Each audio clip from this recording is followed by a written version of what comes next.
മഞ്ഞൾ, മല്ലി, വറ്റൽമുളക്, പട്ട, ഗ്രാമ്പു, ഏലക്ക, കുരുമുളക്, പെരിഞ്ചീരകം ഇതെല്ലാം കൂടി വറുത്ത് പൊടിക്കാം.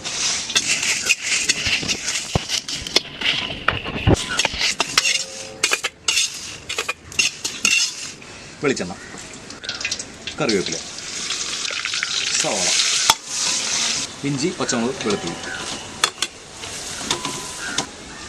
ആവശ്യത്തിന് ഉപ്പ്, ഒരു ചുവന്നുള്ളി, മസാല വറുത്ത് പൊടിച്ച്, തക്കാളി, മട്ടൻ ചേർത്തെടുക്കുക.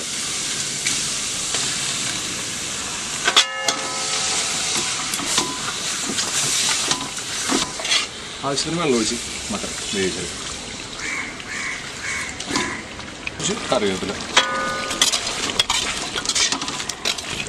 മട്ടൻ റോസ്റ്റ് റെഡിയാകുമ്പോൾ കുറച്ച് മല്ലിയെണ്ണ